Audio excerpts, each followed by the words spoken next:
I'm going to make this a quick video because I'm a little frustrated after watching the end of that game. I think we all are. And also I had so many of you guys in the live chat saying, please don't do a post-game video. But because Zach Lavine did finally get his career high and putting up a 50 piece for the first time, I figured I at least had to come on here and acknowledge that despite the disappointing ending in this one, in a game where the Bulls played so well in the first half and could have extended their winning streak to 4 straight games. So what's going on, everyone? You were listening to Bulls Central here. Hope you're all doing well. Look, it was absolutely incredible to see Lavine go off in the first half, scoring 25 straight points for the team. The guy just could not miss. Whether it was a drive to the hoop for a layup or hitting a step back three, the guy was absolutely on fire, finishing with 39 points at halftime. Guys, take a look at some of these crazy stats.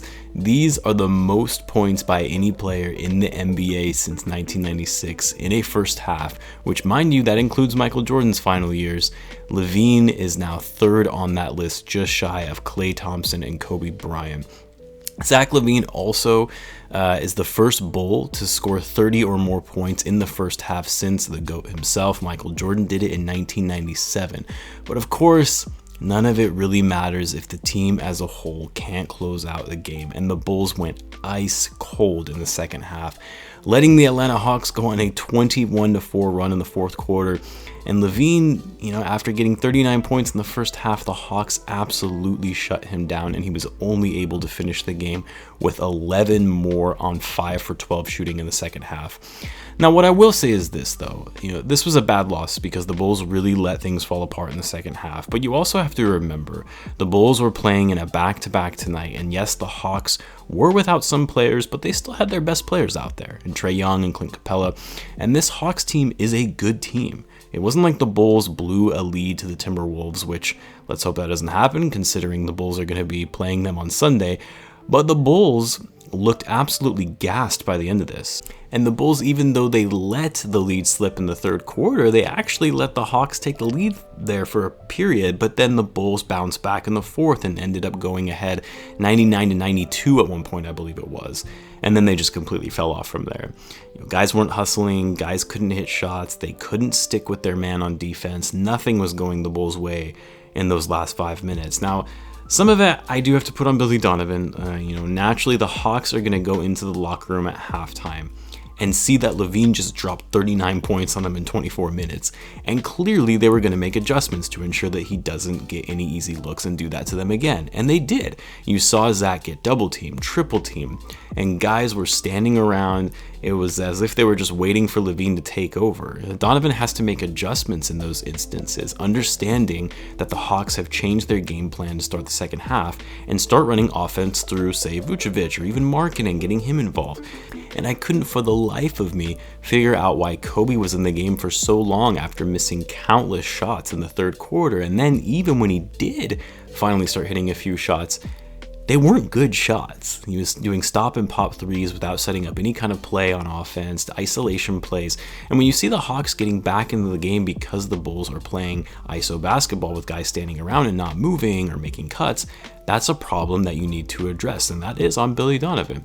Now, I know a lot of you guys were getting a little heated in the comments in the live chat, and yes, I get the frustration as well, but look, this was one game. It was a back-to-back. I even said this was one game that the Bulls likely were going to lose this week in my weekly preview, and it was going to interrupt them from going on a big winning streak. It was a bad loss, and obviously a loss against an Eastern Conference team that is also jockeying for position in the playoff race, and that makes it even more painful. But it's one loss. On to the next. The Bulls still have been playing much better basketball recently than we were seeing before the trade deadline. They're still on a path to at least compete in the play-in tournament to try and get into the playoffs. They look great in the first half with ball movement. Obviously, Lavine was on fire. The guys were taking care of the ball, not turning it over. Shots were going in. But the guys got gassed and just did not play well in the second half. I can sit here and be upset about it and talk about all the things that went wrong tonight, but at the end of the day, I still like the direction that this team is going on, and I absolutely think they'll bounce back from this and use it as a learning experience as they start to close out the season. And hopefully Billy Donovan can also use this as a learning to understand that he's got to be one step ahead of the opposing coach and knowing that when the other team is making adjustments, he needs to be doing the same thing as well.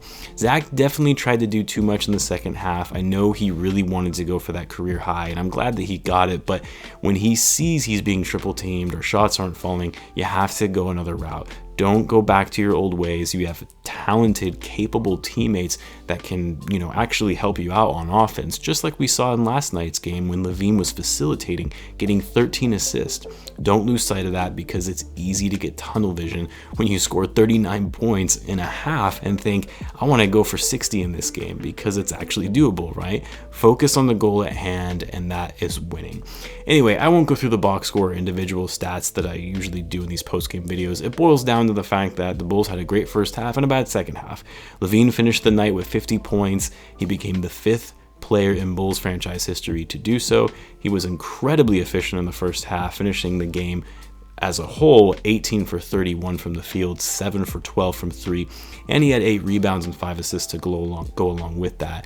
And also, Vucevic had another solid night as always. The guy is probably one of the most consistent players in the NBA. That's why I would have loved to see the Bulls go to him a little bit more in the second half. But anyway, Vucevic finished with 25 points and 10 rebounds. I'll leave it at that for now, though. Like I said, a short video, I know. And I know that most of you in the chat requested for no video tonight, but I did want to acknowledge and recognize Lavine for his 50-point night and career high, despite it being in a losing effort. Bulls just need to shake this one off, realize where things went wrong, and go on to the next game. As always, guys, be sure to subscribe if you're a Bulls fan, as I post daily Bulls content. Thanks again, as always, for tuning in, and I will catch you in the next one.